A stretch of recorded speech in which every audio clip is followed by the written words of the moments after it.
जय हिंद दोस्तों, आप सभी का स्वागत है हमारे यूट्यूब चैनल एजुकेशन अड्डा विद बीके सर में। आज हम आप लोगों से डिस्कस करेंगे पॉलिटी एमसीक्यूज की 9वीं क्लास, जो कि निरंतर चल ही रही है। आप लोग देख भी रहे होंगे क्लास। तो उसी क्लास को आज हम आगे कंटिन्यू करते हैं 10-10 क्वेश्चन के माध्यम से, जो कि हम देख रहे हैं। और ये टॉपिक वाइज है, ना कि कोई सीरियल वाइज है कि पहले हम प्रस्तावना कराएंगे, फिर यह भारत की नागरिकता हो गया, राज्यों के बारे में बताएंगे, फिर मूल अधिकार बताएंगे, डीपीएसपी बताएंगे। ऐसे नहीं चले। ये एक जो इम्पॉर्टेंट सेगमेंट के क्वेश्चन आते हैं उसको डेडिकेटेड वे में चलाया जा रहा है, तो उसी का आज हम लोग भी आगे बढ़ाएंगे। तो आइए शुरू करते हैं आज के पहले प्रश्न पर। तो जैसे कि पहला प्रश्न दिया गया है कि भारत में रहने वाला ब्रिटिश नागरिक, यानी कि भारत में कोई बाहर विदेशी नागरिक रह रहा है, तो उसको कौन से अधिकार की गारंटी नहीं मिलेगी। पहला, व्यापार और व्यवसाय की स्वतंत्रता के अधिकार का, विधि के समक्ष समता के अधिकार का, जीवन और व्यक्तिगत स्वतंत्रता की सुरक्षा के अधिकार का, धर्म की स्वतंत्रता के अधिकार का। यानी कि सबसे पहले तो ये बात इसलिए क्वेश्चन इसलिए हम आप लोगों के समझ लाएं क्योंकि इसमें पूछा जाता है कि भारत में भारतीय संविधान के कौन कौन से आर्टिकल हैं जो कि केवल भारतीयों को प्राप्त हैं।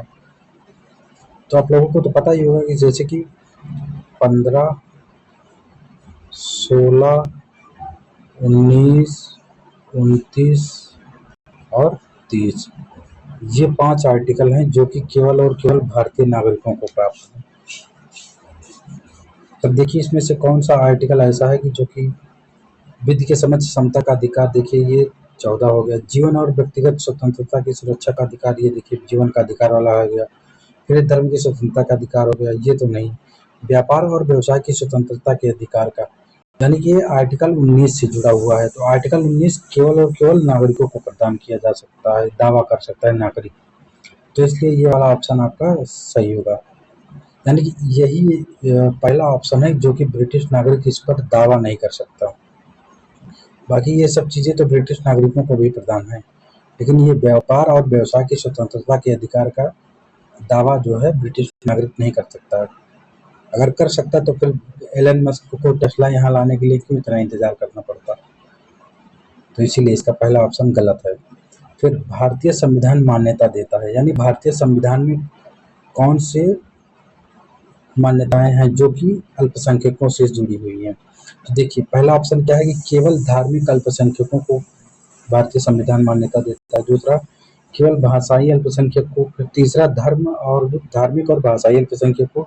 धार्मिक, भाषाई और निर्जातीय अल्पसंख्यकों को। तो इसमें से कौन सा ऑप्शन सही है जो कि भारतीय संविधान में दिया गया है। तो भारतीय संविधान में धार्मिक और भाषाई अल्पसंख्यकों की बात की गई है, तो इसका सी वाला ऑप्शन सही होगा। फिर आइए बात करते हैं तीसरे प्रश्न पर। भारत का महान्यायवादी, अटॉर्नी जनरल की बात यहाँ पर की जा रही है। तो भारत के महान्यायवादी के विषय में निम्नलिखित कथनों पर विचार कीजिए। वह भारत के राष्ट्रपति द्वारा नियुक्त किया जाता है, पहला।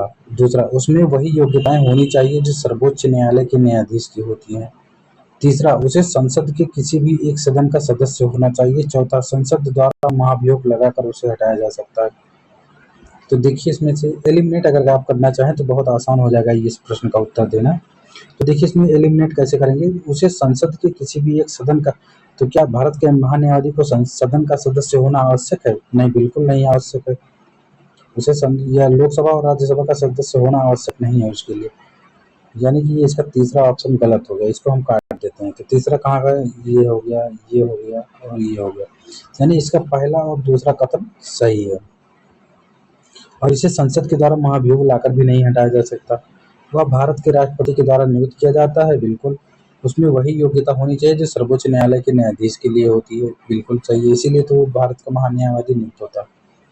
फिर चौथे प्रश्न की बात करते हैं कि भारत में वित्त आयोग के कार्यों की बात की गई। भारत का वित्त आयोग का मुख्य कार्य क्या है, मेन वर्क क्या है उसका। तो केंद्र तथा राज्यों के बीच राजस्व का वितरण करना, पहला ऑप्शन। दूसरा, वार्षिक बजट तैयार करना। तीसरा, राष्ट्रपति को वित्तीय मामलों पर परामर्श देना।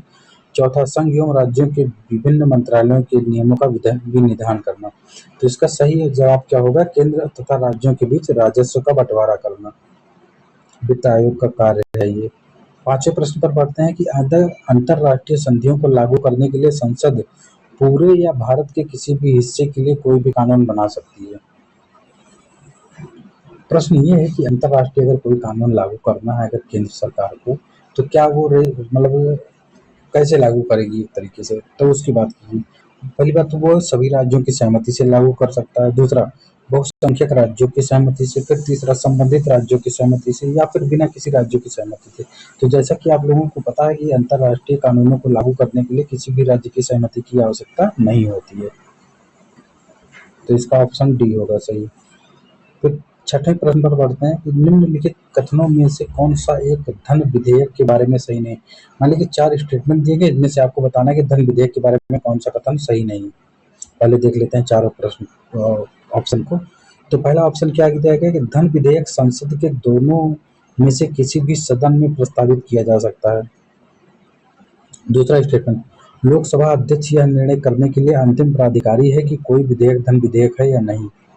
फिर तीसरा, लोकसभा द्वारा पारित किसी धन विधेयक का राज्यसभा में 14 दिनों के अंदर लौटाया जाना और विचारार्थ भेजा जाना आवश्यक है। राष्ट्रपति किसी धन विधेयक को लोकसभा में पुनर्विचार के लिए नहीं लौटा सकता। तब देखते हैं इसमें से कौन सा सही है। पहले डी ऑप्शन देखते हैं, राष्ट्रपति किसी धन विधेयक को लोकसभा में पुनर्विचार के लिए नहीं लौटा सकता, ये सही है, वो लौटा नहीं सकता है। दूसरा, राज्यसभा के पास 14 दिन का रख सकता है, होल्ड कर सकता है और उसको विचारार्थ भेज सकता है, तो दूसरा स्टेटमेंट भी सही है। फिर लोकसभा अध्यक्ष यह निर्णय करने के लिए अंतिम प्राधिकारी है कि कोई विधेयक धन विधेयक है या नहीं है, ये भी सही है। यानी कि इसका जो है क्वेश्चन नंबर 6 का जो नहीं वाला स्टेटमेंट है वो ये है, पहला ऑप्शन, इसे केवल लोकसभा में लाया जा सकता है, तो इसलिए ये गलत हो जाएगा। तो 6 का ए वाला ऑप्शन हो जाएगा। तो 7वें प्रश्न पर देखते हैं हम लोग कि 73वां संविधान संशोधन अधिनियम 1992 निर्दिष्ट करता है। क्या निर्दिष्ट करता है इसमें देखते हैं। ग्रामीण क्षेत्रों में बेरोजगार एवं अल्प रोजगार वाले पुरुषों के एवं महिलाओं के लिए आर्जक रोजगार का सृजन करना। दूसरा, मंद कृषि मौसम की अवधि में सहायतार्थी तथा कार्य हेतु इच्छुक समर्थांग वयस्कों के लिए रोजगार का सृजन। देश में मजबूत एवं जीवंत पंचायती राज संस्थाओं की बुनियाद रखना है। तो 73वां संविधान संशोधन पंचायती राज की इसी के लिए लाया गया था, मजबूत एवं जीवंत पंचायती राज संस्थाओं की बुनियाद रखने के लिए। तो इसका सी वाला ऑप्शन सही हो जाएगा। अब आगे क्या ही देखें। तो 8वें प्रश्न की बात करते हैं। तो इसमें चौथी अनुसूची दी गई है, चौथी अनुसूची में क्या स्टेटमेंट है वो पूछा जा रहा है। तो इसमें देखिए, पहला, इसमें संघ और राज्यों के बीच शक्तियों का वितरण सूचीबद्ध है। दूसरा, इसमें संविधान में सूचीबद्ध भाषाएं हैं। इसमें जनजाति क्षेत्रों के प्रशासन के संबंध में, इसमें राज्यसभा के सीटों का आवंटन। तो चौथी अनुसूची में राज्यसभा के सीटों का आवंटन दिया गया है। अब अगला 9वां प्रश्न की बात करते हैं। तो यदि भारत संघ के एक नए राज्य का सृजन करना, यानी भारतीय संघ में किसी नए राज्य का सृजन करना है, तो उसे किस अनुसूची में संशोधन करना पड़ेगा। तो जाहिर सी बात है, अगर राज्यों से जुड़ा हुआ है तो वो पहली अनुसूची में संशोधन उसको करना पड़ेगा। फिर उच्च न्यायालय के न्यायाधीशों के वेतन और भत्ते दिए जाते हैं। यहाँ पर हाई कोर्ट के न्यायाधीशों के वेतन और भत्ते की बात की जा रही है, ना कि सुप्रीम कोर्ट की। तो भारत की समेकित निधि, ये तो सुप्रीम कोर्ट का हो जाएगा, ये हो जाएगा सुप्रीम कोर्ट का।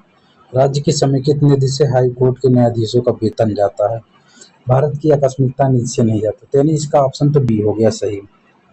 अब यहाँ पर जैसे आप लोगों को पता है कि उच्च न्यायालय के न्यायाधीशों का वेतन और भत्ते राज्य की संचित निधि से जाता है, लेकिन यदि राज्य के उच्च न्यायालय के न्यायाधीश या मुख्य न्यायाधीश रिटायर्ड होने के बाद जो उनको पेंशन मिलती है वो भारत की संचित निधि से मिलती है।